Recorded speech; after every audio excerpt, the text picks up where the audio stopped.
Selon la Bible, le mariage est un engagement à vie. Ainsi, ils ne sont plus deux, mais une seule chair. Que l'homme donc ne sépare pas ce que Dieu a joint. Il existe trois situations dans lesquelles des fréquentations pendant le processus de divorce peuvent se produire.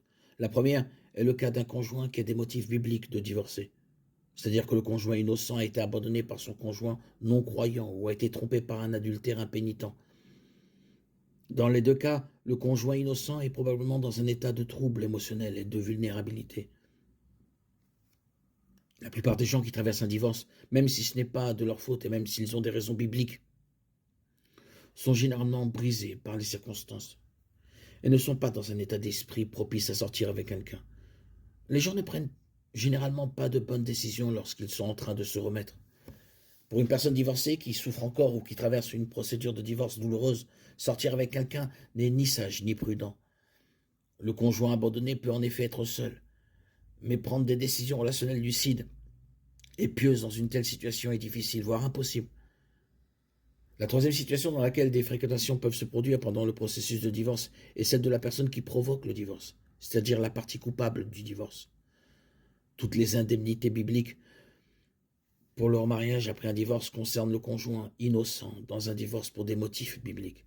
La Bible n'autorise pas le remariage d'un conjoint divorcé pour des raisons non bibliques ou d'un conjoint qui a provoqué le divorce, que ce soit par adultère, abandon ou pour d'autres motifs possibles. La Bible ne dit nulle part que le conjoint coupable d'un divorce est autorisé à se remarier. Par conséquent, il ou elle ne devrait pas sortir avec quelqu'un. Aucune décision de divorcer ne doit être prise à la légère. La deuxième situation dans laquelle les fréquentations peuvent se produire pendant le processus de divorce est celle d'une personne qui divorce de son conjoint pour des raisons non bibliques. Dans ce cas, un divorce est dû, selon les paroles de Dieu, à la dureté de cœur. Marc 10, 1, 12. Un tel divorce est donc un échec spirituel et devrait inciter les personnes concernées à se concentrer sur le Seigneur et non à chercher à remplacer la personne divorcée. Puisque le but des fréquentations est de trouver un conjoint ou de rechercher la compagnie d'une personne de sexe opposé bibliquement parlant, un homme ou une femme mariée n'est pas libre de sortir avec quelqu'un, même si elle est en instance de divorce. Même la victime innocente d'un divorce non désiré est toujours mariée jusqu'à ce que le mariage soit légalement ou formellement rompu. Nouer une relation amoureuse en dehors du mariage, même pour ceux qui divorcent, donne une mauvaise image.